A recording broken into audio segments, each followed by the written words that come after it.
I was in the middle of running the final diagnostics on Neurosentinel when the wedding invitation landed in my inbox. Digital, elegant, painfully formal. Eliza Morick and Alexander Kincaid request the honor of your presence. The words blurred for a moment as I stared at the screen, my hands still hovering above the console. Big day coming up, Kenji said from across the lab, grinning over his cup of instant coffee. Ready for the father of the bride speech? I grunted. Hardly. Kenji leaned against the edge of the server rack. Come on, Ethan. You build autonomous systems that can rescue miners from collapsed tunnels, but a speech freaks you out. It's not the speech. I flicked the console into sleep mode. It's the audience. Kenji raised an eyebrow. He knew the history. Everyone close to me did. My name is Ethan Morick. I'm 58 years old. I live in Palo Alto and I've spent the last 35 years designing robotics that think just enough to save lives without ever taking one. That's my work. My legacy. My daughter, Eliza, took after me.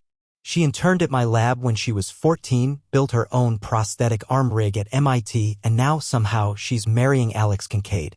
I didn't know what to make of that. Kincaid works for Vincent Helder's conglomerate. Of all people. My son, Blake, went the other direction. Followed his mother, Celia, into tech investments and boardroom games. He talks in mergers and acquisitions now, not circuits and firmware. That night, I was still at my desk when Celia called. You've seen the invite, I assume, she said, her voice clipped, efficient, the same way it always was when she was steering towards something else. I have. There's a slight change to the reception plans, she continued. The program's shifting a bit. Fewer speeches. Meaning? I asked flatly. Meaning, we thought it might be better if others spoke. Blake, Alex's father. Someone more balanced. I stared at the wall. Balanced? You have a tendency to overcomplicate things when you're emotional, Ethan. There it was. Polite surgical dismissal. After we hung up, I didn't go home. I stayed at the lab, sat in the cold hum of the server room, staring at Neurosentinel's core. A few hours later, I pulled out my secure tablet, something I hadn't touched in years. The archive went back decades. Patent claims. Share agreements. Internal protocols. I skimmed through the latest filings, the ones Celia's firm had access to. Something didn't add up. I logged into our shared storage server and dug deeper. Hidden folders. Encrypted chat backups. Then I found them.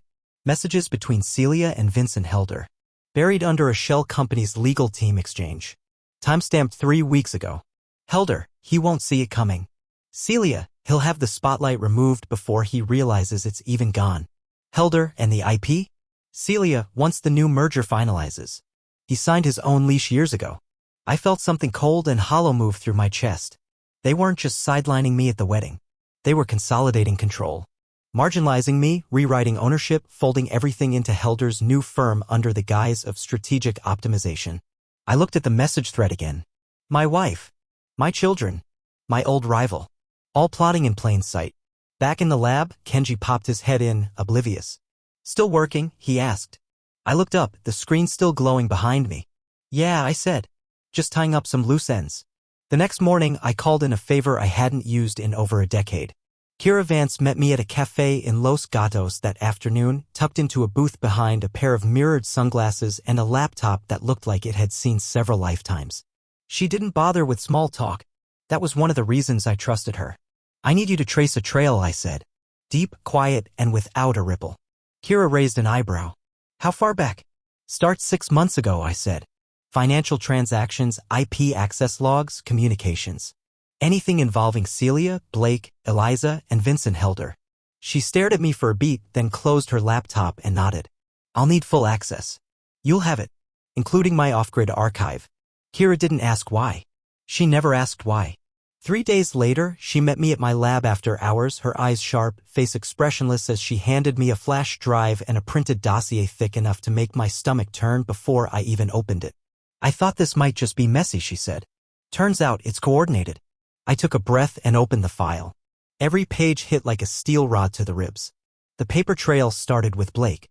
Quiet optimization procedures routed through Celia's investment firm, adjustments in holding structures, reassignments of development budgets, diversion of shared tech assets. On paper, everything looked legitimate. But in practice, it was theft in a tailored suit. Blake had green-lit the transfer of my proprietary drone navigation algorithms into a dummy portfolio managed by one of Helder's subsidiaries, rebranded as Neural Direction Utilities. subtle enough that no one outside the original team would notice. Eliza's name showed up next. Not in financials, in affiliations. Her fiancé, Alex Kincaid, had been installed as a senior developer at Helder's main robotics branch just 6 weeks before the engagement announcement. Internal emails flagged by Kira hinted at timing that was too convenient to ignore. Keywords like merger potential and streamlining legacy control peppered their HR discussions. I flipped another page. A message between Celia and Helder dated 2 months ago. Helder, once Eliza's in, we own the legacy outright. Celia, his ego will be the last thing to fall. I gripped the folder tighter. My own daughter. I had taught her how to solder a circuit before she could legally drive, and now she was a pawn in a larger game. Or worse, a willing participant. You were right to call me, Kira said, watching me carefully. This wasn't just about sidelining you. They've been bleeding you dry in broad daylight. Quiet. Precise. Corporate euthanasia. I sat in silence for a long while. Then I opened the small vault in my office, the one no one but Kenji and I knew existed. I pulled out a black case labeled System Override. Contingency Protocol? Kira asked. I nodded. The case contained a biometric lock drive and a handwritten set of codes, the last resort trigger I'd designed during a decade-long paranoia that everyone had once mocked. This system wasn't meant to destroy. It was designed to rewire. Kill switches buried deep in every device I'd ever built. Fail-safe logic embedded in the core firmware of the Neurosentinel suite. You're going to launch it? She asked quietly. Not yet, I said. But the next time they move. She understood. She slid the flash drive across the desk toward me.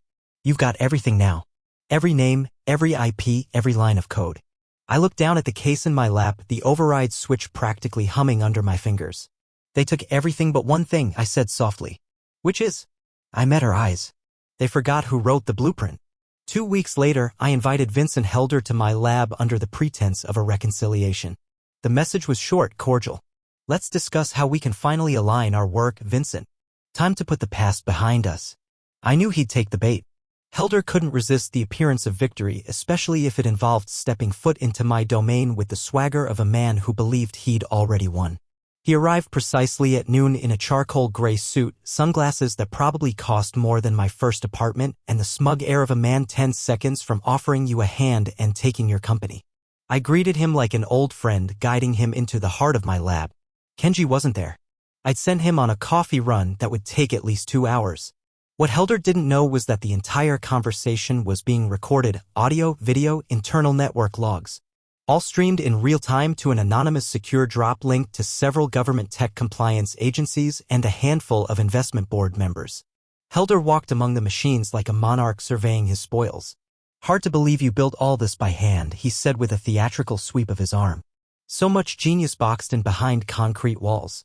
Hard to believe you're still trying to steal it, I replied calmly. He looked at me, half smiling.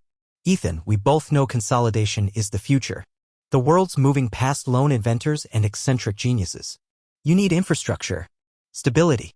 A legacy that can scale. Is that what you call it? I asked, tapping a button to open Neurosentinel's display console. Scaling my legacy out of my own hands? You're in your own way, he said. And your family knows it. They're not betraying you, they're positioning themselves for the future. I nodded slowly. Then let's talk about the future. I laid out a fabricated proposal, a joint venture where Helder's firm would get exclusive access to Neurosentinel's neural safety grid in exchange for minority equity and intellectual property oversight. All bogus. A trap wired with carefully chosen buzzwords, phrased just ambiguously enough to make him speak plainly. And he did. He smiled, leaned back in his chair, and said the magic words, "We'll cut you in for optics, Ethan." Maybe a founder emeritus title. But the code, the systems, those are already being restructured. You've done enough. Time to disappear with some dignity. The recording was perfect. Crystal clear admission of intent. One more sentence and he'd practically indicted himself. I ended the meeting early, feigning a family emergency. He offered me a patronizing handshake, the kind you give a man after putting the final nail in his coffin. He walked out thinking he'd won. But I'd already triggered the distribution. That night, I modified Neurosentinel's firmware remotely, added a biometric-dependent verification check to the master deployment file, one that would fail gracefully if accessed from any unknown subnet or IP range. A single authentication failure would trigger a cascade. Automatic deauthorization of the launch sequence, and a digital footprint alert sent to the Federal Tech Ethics Commission. I also updated the IP registry for all core patents and folded them into the Moric Private Trust, an entity designed to outlive me, and programmed to activate a release clause only under my direct biometric input or, in the event of my death, a locked distribution to independent foundations. I wasn't just cutting them off. I was time-locking my legacy. And then came the final touch, the wedding venue. I met discreetly with the resort's general manager 3 nights before the event, presented a private agreement and a single-use clause. At exactly 6:45 p.m., I told him, cancel the payment method on file, decline backup charges, pause the reception, do nothing else. He looked confused. Mr. Moric, you'll be there, won't you? I smiled. Oh, I'll be there. Because what they'd planned was a quiet erasure. But I was about to make sure the entire world saw them do it. The wedding day arrived dressed like a dream. High clouds floated over Sonoma's hillside vineyards, the kind of filtered sunshine photographers drool over. Everything looked perfect, elegant, pre-scripted. I played my role flawlessly. I smiled during the ceremony, nodded during photos, even made polite conversation with guests who didn't know or didn't care that I was the father of the bride and not listed anywhere on the program. Not even as a speaker. Blake gave the first toast, all charm and surface-level nostalgia. Celia followed, her voice smooth and practiced, praising Eliza's brilliant future and smart choice in merging 2 visionary families. She never mentioned me, not once. It was as if I were a friendly stranger who happened to fund the robotics wing of Eliza's childhood. I didn't flinch. I laughed in the right places, held my glass steady, even when Kincaid thanked everyone who supported our journey, with a nod to Vincent Helder seated front and center. That nod, a public acknowledgement of allegiance, told me everything. And still, I waited. I watched my daughter glide around the reception floor in white silk and diamond earrings. She didn't look at me. Not once. The last time we had a conversation longer than 2 sentences, she was showing me a redesign for the NeuroSentinel interface, the one I'd later discover Helder's company had quietly rebranded. At 6:43 p.m., I rose and made my way toward the outdoor patio, under the guise of needing fresh air. At 6:45, right on cue, it began. The music stopped mid-track. Waiters paused. The lights dimmed awkwardly. Then the resort manager walked briskly to the front of the reception tent and cleared his throat. "We're sorry to interrupt," he said, glancing nervously toward the wedding planner. "There seems to be an issue with the event account on file. Our system declined all pending charges." The crowd buzzed. "What do you mean declined?" Celia called out sharply, already standing. "The payment method was canceled," he said. "No backup on file. We're pausing food service and venue access until this is resolved." The silence was sudden and jagged. Guests looked around, confused, whispering. Blake pulled out his phone and started frantically tapping. Eliza's face went pale. Celia's jaw tightened like she was trying to chew through metal. That's when I stepped forward. I didn't raise my voice. I didn't need to. "It's not a mistake," I said. All heads turned.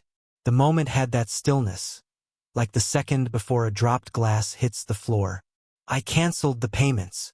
Eliza's voice cut through the stunned air. "What are you talking about?" "I funded this event," I said, calm and clear. "And I just revoked that privilege." Celia's eyes narrowed. "You're making a scene." "No," I said. "You made the scene when you decided to cut me out. This is just the curtain call." Eliza stepped toward me. "You could have talked to me." "I tried," I said, holding up my hand. "But while you were building your future, you let others hijack mine. You watched while they erased me, and you said nothing." Then I turned to Helder, who was already rising from his seat. Fake concern painted across his face. I reached into my jacket and handed him a sealed envelope. "What's this?" he asked.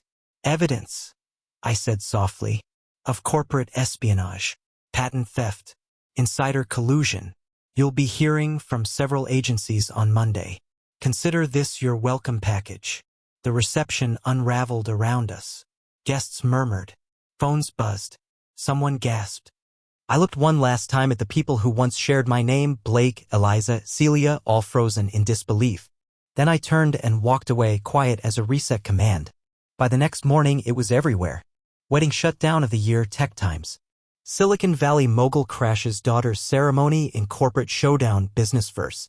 A gossip blog even called it the $800,000 reception that died mid-cake slice. Photos circulated. Video clips leaked. Some shaky footage showed the exact moment the music cut, Celia rising from her seat and me handing Helder that envelope. The internet did what it always does, turned it into a meme. But the real impact wasn't in retweets. It was in boardrooms. 3 days later, Helder was issued a formal inquiry by the Federal Technology Oversight Commission. 2 of his senior engineers quietly resigned. A leaked email confirmed one of my patents, the Neurocascade visual safety system, had been illegally cloned and deployed during a beta test without proper disclosure. Celia's firm went into lockdown mode. Investment partners pulled out. Press releases danced around words like misunderstanding and compliance review. It didn't matter. The smell of rot had already settled in. And Blake? He went silent, which told me everything I needed to know. No apology. No defense. Just retreat. I didn't stay to watch it unravel in person. I boarded a flight to Tokyo the next afternoon, checked into a quiet suite overlooking Odaiba Bay, and activated my private command hub. There, with nothing but time and distance between me and the mess they made, I began the lockdown. One by one, I revoked licenses. Helder's teams lost access to the Sentinel OS core repository. Servers pinged and failed. Updates stalled. Projects that had depended on my framework now blinked offline or froze midload. I issued non-renewal notices to every client who'd signed under the Helder Celia banner using my name as a trust anchor. Then came the real work. The AI integrity protocols, the very logic layers that regulated autonomous decision-making in Sentinel, had been mirrored and stripped of attribution. Kira had flagged the fingerprints weeks ago. I sent notices to every agency that had reviewed Helder's launch demos, attaching the evidence bundles. I also submitted a quiet but devastating motion, a global cease and desist order backed by breach of fiduciary claims. Helder's legal team responded with a generic denial. By the end of the day, I had filed an injunction. Not for money. Not even for public vindication. I filed it to stop their clock. A week into the Tokyo stay, I received a call. Eliza. I hesitated before answering, but something in me still needed to hear her voice. Why, she snapped before I could speak. Why would you blow everything up like that? I didn't raise my voice. I didn't explain the sabotage, the patents, the betrayal.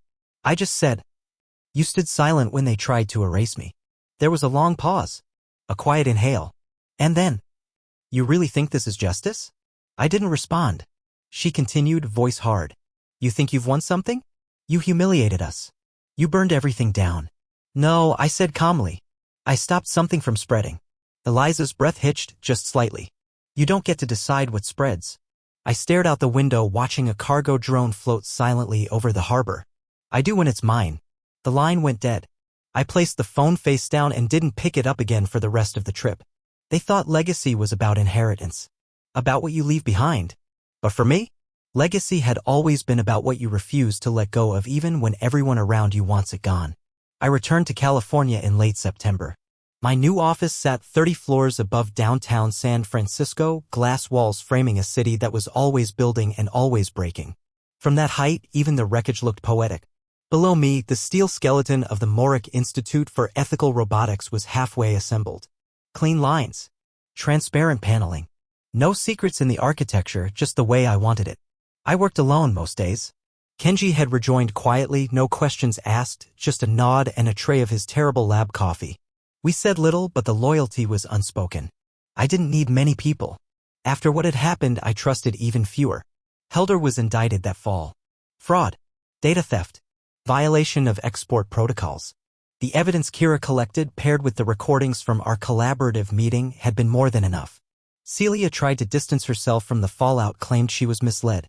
The public wasn't buying it. Her firm lost half its board within a month. Blake disappeared from press coverage. Rumors circled that he'd taken a leave of absence, that he was undergoing a strategic reassessment. I didn't care what he called it. The house of cards had folded. One morning, as I reviewed final plans for the Institute's launch, my assistant buzzed through. There's someone here to see you. She doesn't have an appointment, but... Who is it? Victoria Lang. That name made me pause. Victoria was Celia's mother, Eliza's grandmother, and one of the oldest remaining figures in Boston's tech royalty. Lang Foundation money funded half the robotics labs on the East Coast. She rarely spoke in public. She never involved herself in drama. I told my assistant to let her in. Victoria entered in tailored gray hair pulled back into a braid that looked more ceremonial than stylish. She didn't smile. "Ethan," she said, settling across from me with the dignity of a judge and the poise of a surgeon. "I assume this isn't a courtesy call," I replied. She placed a slim folder on the desk between us. "My granddaughter is devastated. My daughter is disgraced. Vincent Helder will likely never own another lab again." I said nothing. Victoria took a breath. "We are not enemies. But we are stewards. Families like ours, we shape more than companies. We shape history. Then history will remember what you let happen." She tapped the folder. "There are ways to resolve this quietly. Let the indictments settle. Issue a joint statement. Restore what's left of the family's dignity." I pushed the folder back across the desk without opening it. "You're mistaking legacy for preservation," I said. "But legacy isn't about what you protect. It's about what you prevent from spreading." She studied me for a long moment. "You sound like a man who doesn't believe in second chances." "I believe in clean systems," I said. "And in systems, corruption spreads faster than clarity." Victoria stood. "You've made your point." "Not yet," I replied. "But I'm getting there." She walked out without another word. And I returned to my blueprints, making sure the new foundation under my name was built to withstand anything. Even blood. Especially blood. Blake showed up unannounced on a Wednesday. I found him in the lobby of the Morick Institute just past noon, pacing in front of the vertical garden. He looked thinner, tired, like someone who had been living off decaf and damage control. He was holding a leather folio, a dead giveaway. Blake never arrived anywhere unless he had documentation and a pitch. "I thought security would block you," I said as I approached. "They tried," he said, holding up the folio. "I told them I had something you needed to see." He followed me up to my office.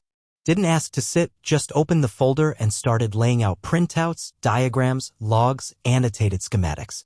His hands trembled slightly as he flipped the pages. "I didn't know it was this bad," he said.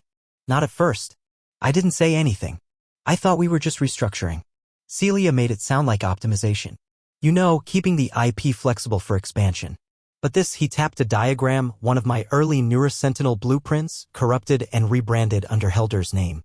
"They were planning to phase you out entirely. Not just personally, but publicly. Your name, your code, all of it." He paused, looking at me. "And worse, they were going to blame you if it failed." He handed me another sheet, prototype specs, modified under Celia's login with faulty safety layers that hadn't been tested. Alongside it, internal emails outlining plans to attribute those flaws to foundational errors in original development. "My errors. They were going to let it crash," Blake said. "And pin the fallout on you. Insurance, legal, all of it." I took a long breath. "Why are you telling me this now?" He looked away. "Because I helped them. Maybe not directly, but I didn't stop them. I didn't ask enough questions." I stared at him for a long moment. Trust can't be rebuilt from corrupted data. His face fell slightly, but he nodded. "I get it." I left the folder on the table. "Keep it," he said. "Do whatever you want with it." I watched him leave, his shoulders hunched slightly, no longer walking like a man who thought he owned the room. That evening, I was reviewing floor schematics when a notification buzzed across my tablet. "Eliza Morick has requested a visitor appointment." She arrived the next morning. No press, no cameras, no fanfare. Just her, standing in front of the Institute's reinforced glass doors with a simple briefcase and a look I couldn't read. We sat in silence for the first minute. Then she slid a proposal across the table. "New initiative," she said. "Small design firm. Women-led. We're prototyping transparent robotics, a hardware that shows every working part. Nothing hidden. Every decision visible from the outside." I opened the document. The title page read, "Project Lucent, Safety Through Transparency." I didn't look up. "We're also launching a scholarship," she continued, "for underrepresented engineering students, focused on ethics in autonomous systems. It mirrors your old MIT lecture series." Remember. I remembered. I taught that course the year she turned 10. She used to sit in the back with headphones on, pretending not to listen while sketching circuits on a napkin. "I'm not here to patch things up," she said. "I just thought you'd want to see what I'm building." I closed the folder gently. "I see echoes," I said. She stood, her expression unreadable. "I'm not asking for anything." "Good," I said. Because I'm not offering anything yet. She nodded once and left without looking back. When she was gone, I opened the proposal again and read every word. Slowly. I wasn't ready to forgive, but I wasn't ready to erase her either. 1 year later, I stood on a stage I never thought I'd design. Not in a lab, not in a boardroom, but under the high-arched atrium of the newly completed Morick Institute. The audience was a mix of policymakers, engineers, educators, and a dozen wary journalists waiting for another twist in the Ethan Morick saga. I gave them none.